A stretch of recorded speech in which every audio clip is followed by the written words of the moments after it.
Hello guys, कैसे हैं आप लोग। उम्मीद है आप लोग फिट होंगे, ज़बरदस्त होंगे, मज़े में होंगे, बढ़िया होंगे और बढ़िया तरीके से हमारे रिएक्शंस को एंजॉय कर मेरा रहे नाम है हैं। तलहा। इसमें मोहसिन तो गाइस, गाइस रमन सागर श्री कृष्णा एपिसोड नंबर 114 का पार्ट नंबर वन लेकर आ चुके जो हैं गाइस गाइस। लास्ट पार्ट था वो बहुत ही ज़्यादा इमोशनल और शॉकिंग हो चुका था मोहसिन कि भाई। अभी एक राक्षस का वध किया मायावी ही का है, राक्षस, अभी ये राक्षस का वध हुआ ही है, तो साथ ही अब दूसरा एक और शंबड़ासुर ने एक और राक्षस को बुला लिया कि और वो उसने किसी भी हरण कर लिया कि प्रद्युम्न वो का। किसी भी तरह प्रद्युम्न का हरण करना चाह रहे हैं, तो उसका हरण करके मेरे पास ले आओ। बिल्कुल। तो अभी हालांकि हमने देखा कि दूसरी दफ़ा ये जब मोमेंट्स हमें देखने को मिले तो बलराम जी खुद पहरा दे रहे थे कि कोई बिल्कुल। भी उनके कक्ष तक ना पहुंचे, पर फिर भी हमने देखा कि वो असुर और प्रद्युम्न को लेकर जा रहा है। तो पीछे से जब दो भैया आ तो गए थे, अब देखना ये है गैस के आगे होने क्या जा रहा है। क्या दो भैया वो प्रद्युम्न की सुरक्षा कर पाएंगे या नहीं कर और पाएंगे, ये कब तक चलता रहेगा इसी तरह। देखने के लिए चलते हैं वीडियो की तरफ और देते हैं रिएक्शन।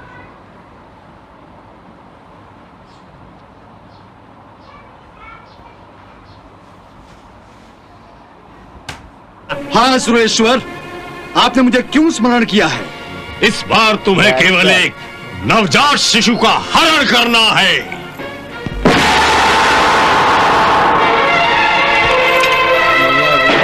भैया भैया भाभी भैया उठो, कोई राक्षस प्रद्युम्न को लेकर उड़ा जा रहा है।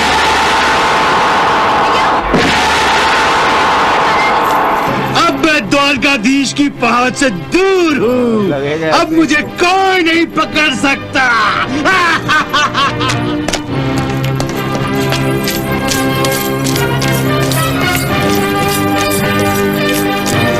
रुक जाओ केशव, ये छोटा सा काम मुझे कर लेने दो केशव।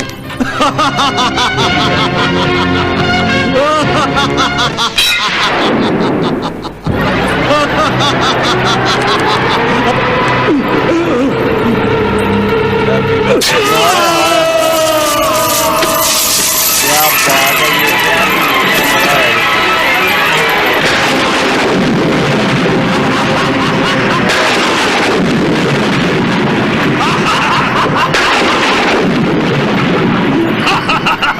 क्या आज्ञा है महाराज? प्रलयासुर, तुम द्वारिका जाओ और वासुदेव कृष्ण के पुत्र का हरण कर मेरे पास आओ। जो आज्ञा सुरेश्वर।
रुक जा।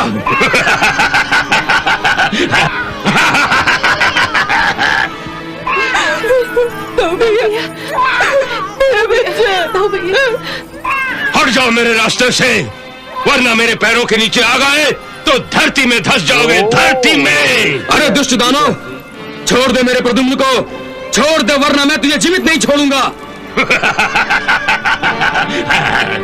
तेरी भलाई इसी में है, तू रुक जा। तू मुझे रोकेगा? हाँ, मैं रोकूंगा तुझे, मैं। रुक जा दुष्ट, रुक जा, मुझे क्रोध मत दिला। यदि मुझे क्रोध आ गया तो तेरा जीवन संकट में आ जाएगा। अरे मूर्ख मानव, तू इस दानव को मृत्यु से डराता है? मृत्यु तो मेरी दासी है, दासी। अरे दुष्ट घमंडी दानव, लगता है तुझे अपने बल पर बहुत घमंड है। हाँ, मैं तुझे आखिरी चेतावनी दे रहा हूं, मेरा बच्चा मेरे हवाले कर दे। बच्चा तो मैं तुझे नहीं दूंगा। यदि तुझ में साहस है तो आकर बच्चा छीन ले। लगता है तू ऐसे नहीं मानेगा, तुझे मजा चखाना ही होगा। ओ, अरे तू क्या मुझे मजा चखाएगा? मैं तुझे ही मिटा देता हूं।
प्रद्युम्न बच गया।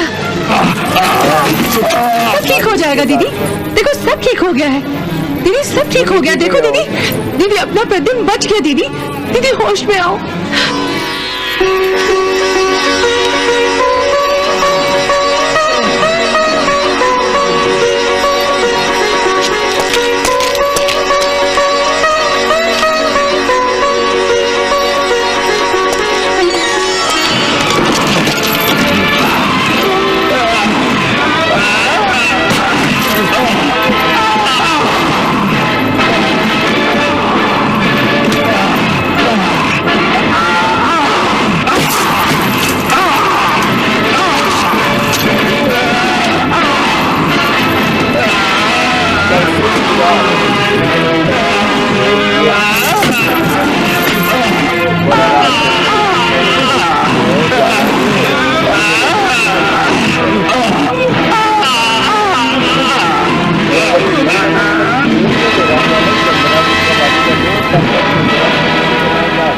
भेजता रहेगा।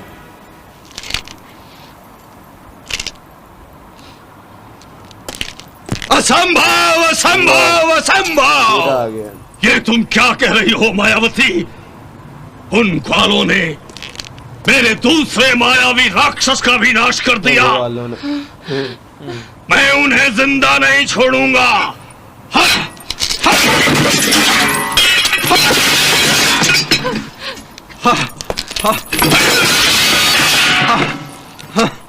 ये क्या दैत्यराज, आप अपना क्रोध इन निर्जीव वस्तुओं पर नष्ट कर रहे हैं। तो क्या करूं मायावती, मेरे क्रोध का ज्वालामुखी फटा जा रहा है। मैं क्रोध की अग्नि में जल रहा हूं। यदि मैं अपना क्रोध किसी पर न उतारूं तो मैं पागल हो जाऊंगा, पागल। हाँ हाँ हाँ।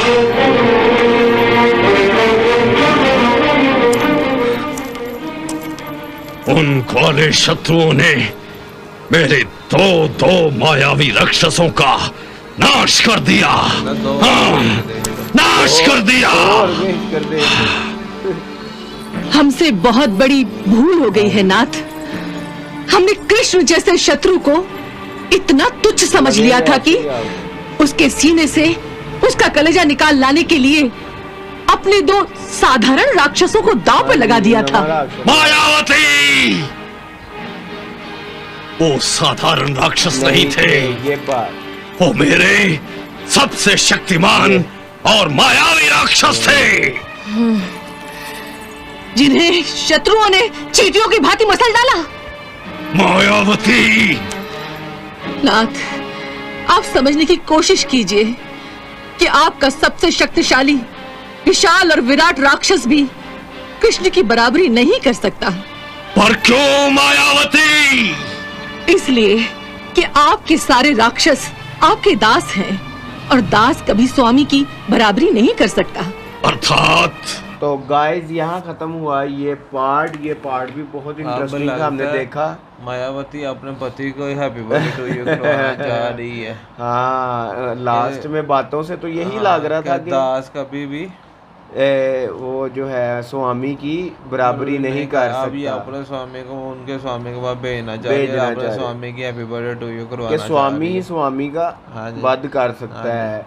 अब मैं यही समझ रहा, अब देखो ना वो मायावती क्या कह रही है कि टूच राक्षसों को भेजा है तुमने, कि ये क्या हुआ वो, और उसने पल भर में अपने ढेर हो गए। सबसे शक्तिशाली राक्षसों को भेजा है। उसने अपनी तरफ से जो शंबड़ासुर है उसने तो अपने शक्तिशाली उसने बताया नहीं। और आप ये देखो कि जो परलयसुर, क्या नाम था, परलयासुर जो था वो उसका किस प्रकार वध हुआ है, बलराम जी ने किया है। वो भी भाई वो कह रहा था मेरे से छीन सकते हो तो छीन लो। उन्होंने कहा तू ऐसे नहीं मानेगा। फिर जब उन्होंने अपना हाल निकाला तो तब तो यार उससे पहले आप देखो ना उसने क्या क्या किया है। पहले उसने दरख्त मारा है, उसके बाद वो पिलर उठाकर मारा है 2 बार, उससे उन्होंने अपनी वो बचाव किया। और उसके बाद फिर जाकर जब उन्होंने हाल निकाला है तो फिर वो तो हाल फिर के नीचे कुचला नहीं चला गया है नहीं भाई। जहाँ उन्होंने अपना हाल निकाला वहाँ फिर वो परलयसुर का भी हाल निकला है। उसके मुंह से, आंखों से, हर जगह से खून, और प्रद्युम्न को सुरक्षित और तला भी वो हमने देखा ये रुक्मिणी जी किस तरह ये हाँ, सारे वो बेहोश हो गई है। होकर बेहोश हो गई थी। तो अब गाइस सोचने की बात ये है मोहसिन भाई कि ये कितनी देर और चलता रहेगा और कब तक ऐसे चलता रहेगा। क्योंकि जैसे कि मैंने आपको पहले भी बताया है कि जो प्रद्युम्न है उसने ही मृत्यु का सबब बना है शंबरासुर को की। तो वो किस तरह होना, सारे मामला तो हमें आगे पता चलेंगे। यहाँ तक ये वीडियो अच्छी लगी तो लाइक शेयर कमेंट और हमारे चैनल को सब्सक्राइब करना मत मिलते हैं भूलिएगा next guys। Video next part के साथ। Love you India. Bye bye.